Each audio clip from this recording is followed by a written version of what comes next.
Hey guys, Eric with Verus Engineering, and we are going to be installing our front splitter kit on the 992 GT3 that you see behind me. Big thanks to BJ Nichols of Reese Nichols Jewelry for letting us borrow his car for this install.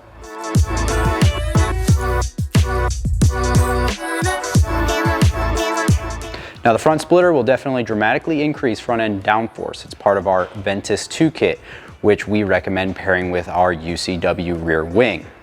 If you would like a little bit less downforce, we recommend our Ventus 1 kit.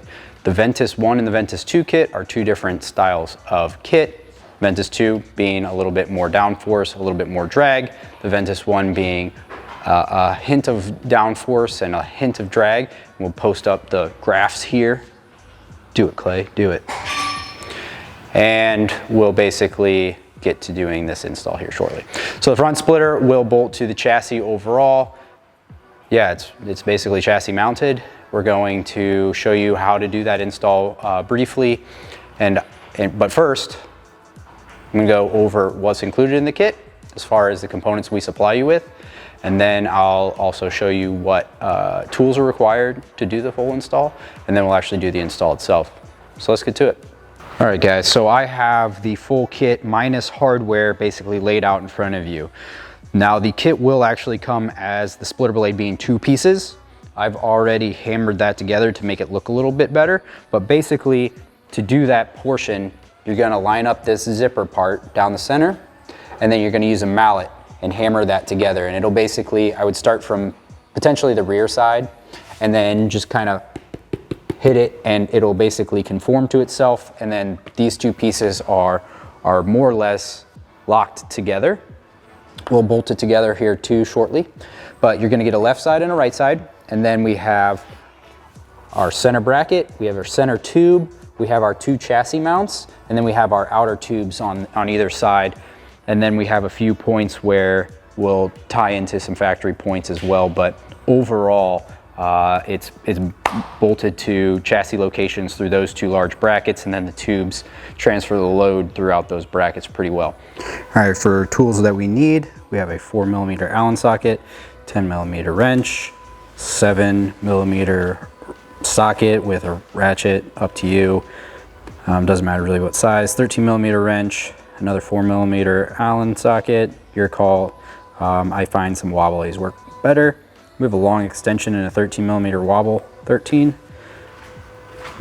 socket. And there we have a T25 and a T30 Torx with some guns. Obviously use hand tools where you feel comfortable, use handy tools, and use impacts where you feel comfortable using impacts. Oh, and I think that's a 2.5mm Allen wrench. It's for the M4 boys. Everything else is M6, so 4mm Allen.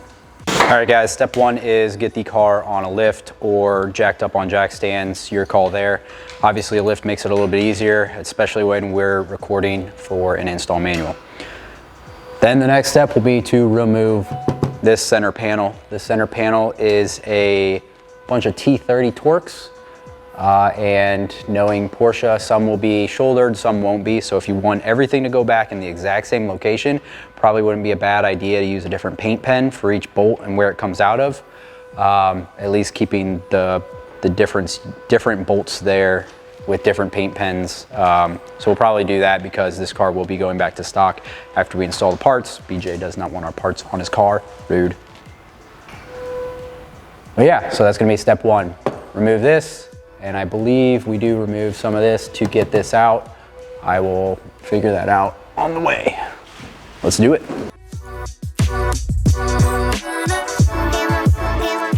All right, so all the T30s are shouldered, so no need to mark them. I'm gonna take off these T25s now and see if those are various shoulder or not shoulder bolts. So all the T25 bolts are not shouldered. I'm not gonna worry about marking them because that's easy to remember.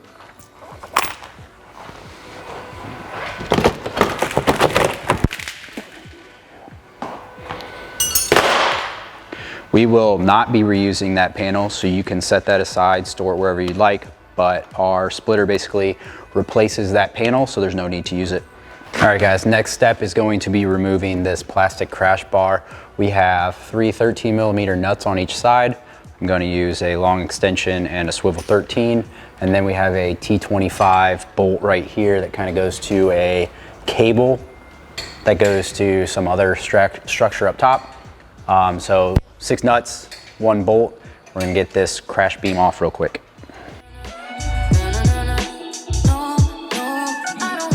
We will not be reusing that either. So you can put that with the other center cover for future use. All right, so next step on the install is we're gonna install these chassis mounts, which go to the previous crash beam structure. There is a left and a right. Let's see if I can get this all right. So this needs to go on the outside. So this is the passenger side domestically. So the one that has more cutout is the outside. And that's the easiest way that I found to install it is basically kind of slide it up in here above the air dam a little bit, and then kind of work its way up. It's not exactly fun, but it's also not that bad. And you're gonna kind of push forward and slide it up all at the same time. And then that bracket basically goes onto the studs.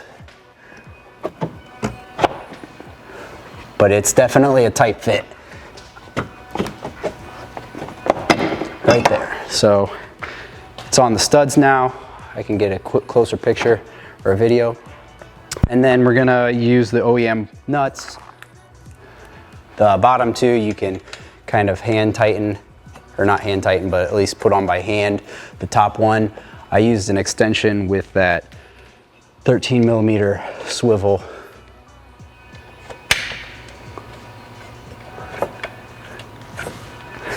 So, and put it on there and then kind of just go all the way up in there.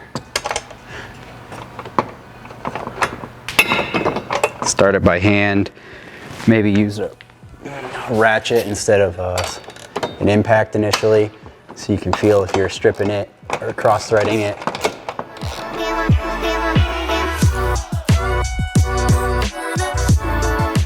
Tightening torque, probably around 12 foot-pounds, nothing too crazy, nothing too light. It's like I believe it's an M8, so 12 foot-pounds is generally good for an M8. All right, so this is the bracket installed on car. You can see the 2 lower bolts. The upper one, I went through that hole right there, and there's no way I'm gonna get a picture of it or a video of it, but it's up there, it's tightened. Now we're going to move to doing the bars. These sidebars right here are the same left and right. This is the inside, this is the outside. You can see it's cut off. So we're basically just gonna slide this through the hole, and then we're gonna bolt it with some M6 hardware. I already did it on this side, but I can do it again. So basically just put it on, and then we're gonna bolt that on real quick. But right now I'm just getting all the tubes ready so that I can bolt it all together at the same time. Then we have the center tube, which is basically a mirror. So as long as you put it on correctly, let's see if I can get this on video. So basically this is the bottom side and this is the top side. So when I get the correct hardware, I will be able to bolt that on like so. And it just goes on that air dam like so. And then we're gonna bolt that on. All right, so at this point I'm gonna bolt this up. These are gonna use M6 by 16mm bolt button head cap screws with a small washer. And then on these, I'm gonna use the same bolt, M6 by 16mm long button head cap screw with a fender washer. This outer one's a little bit of fun because the bumper's just ever so slightly in the way. So just pull that out as you tighten that bolt. All right, next up we're installing this small center bracket. It uses M6 by 40 millimeter long button head cap screws with a small washer on each side and then a nylock nut on the back. Tightening torque for all this M6 hardware, 6 foot-pounds. All right, so now the next part is going to be to tie this center bracket to that strap that we removed for the factory plastic crash bar thing. So we're basically gonna sneak a nylon spacer up there and then an M6 by 30 millimeter long bolt, and once again a nylock nut on top. So basically it'll look something like bolt and washer, bracket, nylon spacer, the cable, and then a nut up top. So we're gonna do that real quick. And by quick, I mean painfully slow. All right, as I alluded to at the very beginning, first off, we're gonna have to actually join these two pieces, and that is not very difficult. You basically line them up, and then you take a mallet and start at one end, and you just start hammering along, and the zipper portion of our front splitters will basically join together. Now we're gonna bolt it together. We're gonna use a fender washer on top, a nylock on top, and then on the bottom side, this is actually the top side, we're going to use an M4 button head cap screw and an M4 small washer. So we're gonna go do that real quick, and that basically makes sure that these parts do not come apart. So on the other side, we have an M4 button head cap screw. On the top side, again, fender washer and nylock nut. Did that 3 times. Boom, boom, boom. And now the splitter blade's ready to go up. You'll probably need a second pair of hands for this step. All right, so now that the splitter's together, we have to install some folding nuts. Here, here, there, and there. And that is basically going to tie the splitter to the factory air dam to ensure that you get a airtight seal. Get that quick little image up close. All right, there is the folding nut installed, like so. We got one right there. We got one over here. Repeat that on the other side. All right, so while we're working on this area, we're going to remove this one bolt right here. So it's holding on the air dam, so it's black. It's the black part. We're gonna remove those. Those are T30s. And then also, since I'm talking already, might as well. Off screen, I have installed an M6 by 35 millimeter long button head cap screw with a large fender washer on the bottom side, and then we have a 10 millimeter nylon washer again, or not, sorry, 10 millimeter spacer with a what we call a clip nut. So basically that unit kind of keeps this spacer and bolt captive so that we're not snaking our hand in there and trying to install this spacer. So that's what that looks like, and it's going on the other side as well. Boom. And to get an idea, 1, 2, 3. So it's that bolt. 1, 2, 3. And then we're basically going to install a splitter blade and finish up the install in the next frame. As far as hardware, M6 by 20 millimeter long button head cap screws with the very large fender washers are being used here. I think there's probably a few different things, but right now that's all I'm using.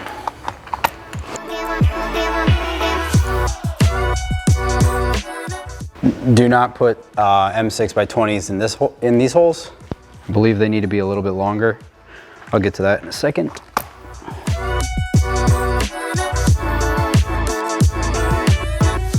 All right, so as I just found out, don't fully tighten these bolts. Probably leave them loose because that tube has to line up with this first. Then we can tighten it, and then we can tighten those. So I'll do the same thing on this side.